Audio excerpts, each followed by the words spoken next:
Welcome back to my channel for a short watch episode. And the question I want to address in this video is the following. In the Aquanaut collection from Patek Philippe, which is the coolest watch ever? And there are a bunch of candidates which come to mind if you think about that question. For instance, the only steel chronograph in the collection, the 5968A, which is an evergreen among collectors. Or maybe from Watches and Wonders 2024, the Aquanaut Travel Time 5164G. Or maybe one of the jumbo ultra-thin Aquanauts, where the only complication you have is a date, and then central hands for the hour, the minutes, and the seconds, and it comes in dark blue and in khaki green. Or the chronograph versions of it, where the case then becomes a little bit thicker because there are more components built into the watch. You could also think about the Aquanaut Luce, which I think is a pretty cool watch. And it has an annual calendar, moon phases. It's, in my opinion, a unisex watch, can easily be worn by male and female human beings, and clearly qualifies to be the coolest ever Aquanaut watch. Or you go for something more bling bling and very, very rare, namely the Aquanaut Luce 5268461G, which I personally only had once in my hands for a very short moment, is a very rare piece, and Patek Philippe, in terms of allocation, treats this watch like an off-catalog piece, although it's in the normal catalog, as you can see here on the web. So these are all good candidates, but in my opinion, and that's what this video is about, the coolest ever built Aquanaut watch from Patek Philippe is this one here. This is the Aquanaut Travel Time Advanced Research 5650G001, and it's also called the Terminator watch because it's half open worked here, and this reminded some people in Arnold Schwarzenegger's face from the Terminator movie, which gave its nickname. And this, in my opinion, is by far the coolest ever built Aquanaut, and in this video I'm going to review this watch and tell you everything you need to know. Let's kick this off.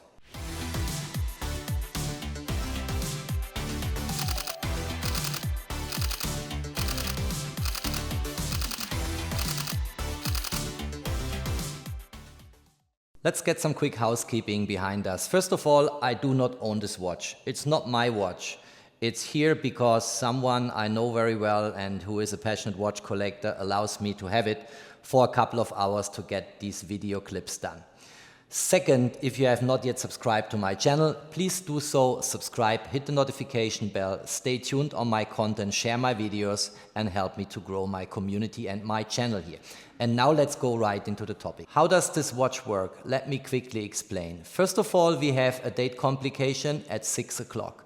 And setting the date is controlled via a pusher and that mechanical element here, which is standard in many other Patek Philippe watches.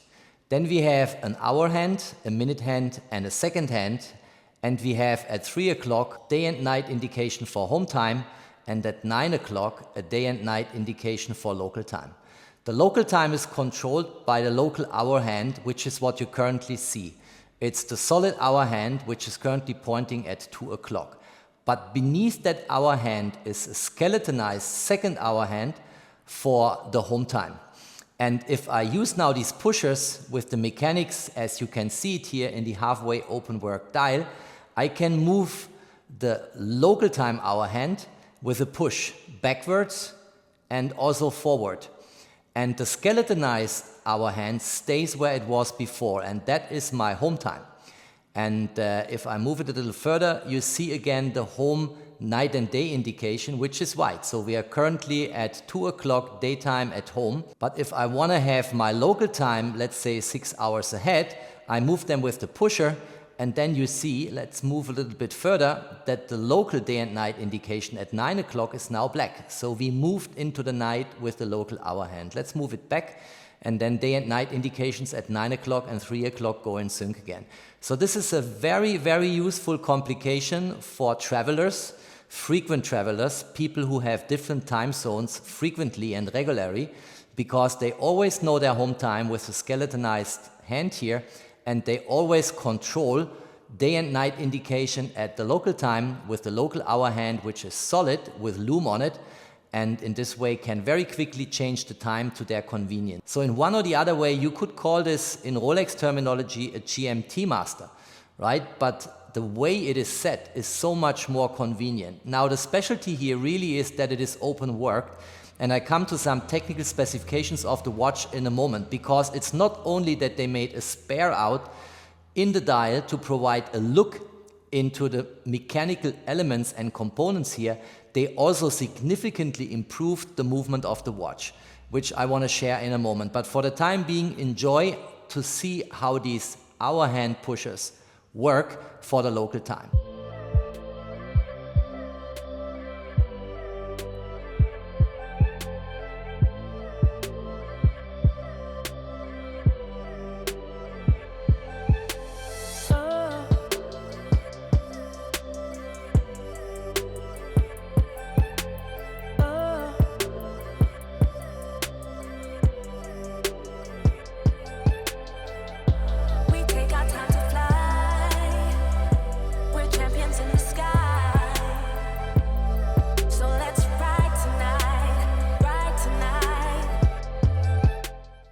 After sharing the technical specifications, let's also quickly have a look through the sapphire case back here. Very hard to do this while filming, but it is a beautiful movement, a really beautiful movement. And this particular Aquanaut Advanced Research here actually is never worn. So the friend who gave it to me for a couple of hours for this video review, he did never wear it. And you see this here because the double folding clasp is still stickered. It's also stickered around the mechanism where it snaps in here with the Calatrava cross. You see this has a matte finish, and if you go over it, you feel it's not white gold. There is a sticker on top of it, which is of course making this watch even more valuable.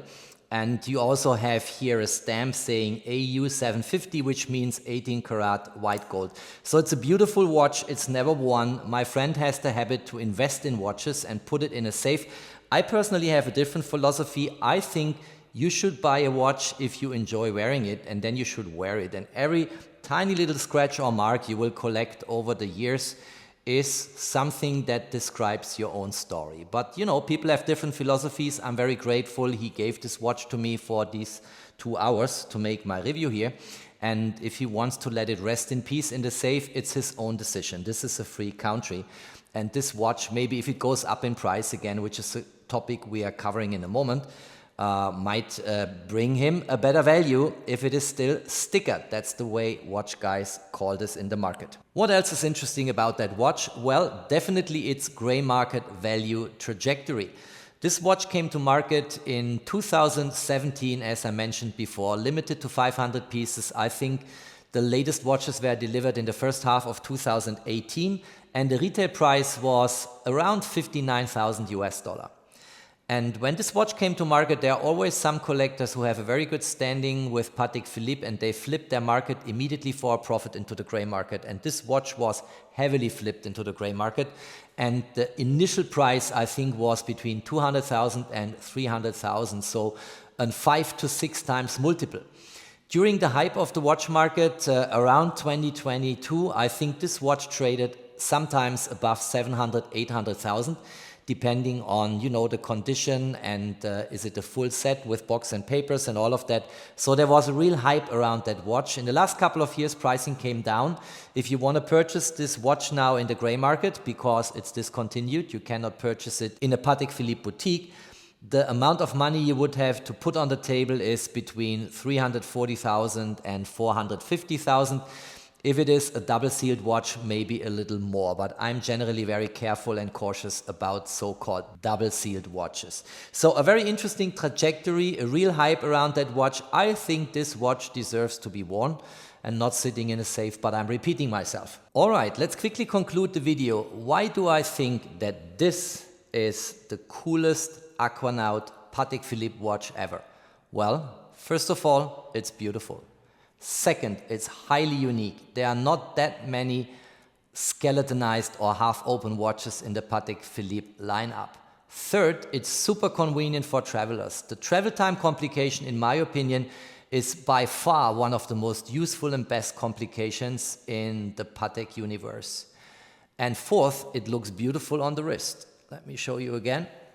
Look here. It's a beautiful watch by size, by comfort if you wear it. Just highly beautiful, And it's also because you have, you have a white gold case, yes, and a white gold double folding clasp, but the rubber strap makes it super convenient to wear and makes it also not overly heavy. Otherwise, when you have white gold watches, very often you also have a white gold bracelet, and that would make the watch quite heavy. So I think it's beautiful, it's super convenient, the complication is elegant. The way the watch movement was made is heavily improved to the standard travel time.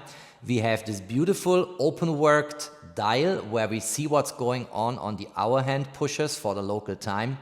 And we have all in, as I believe, the coolest Patek Philippe Aquanaut ever. If you liked that video, don't forget to drop me a thumbs up. Stay tuned on my channel, there is always more to come. Thanks for watching, stay safe and healthy, and of course, peace out.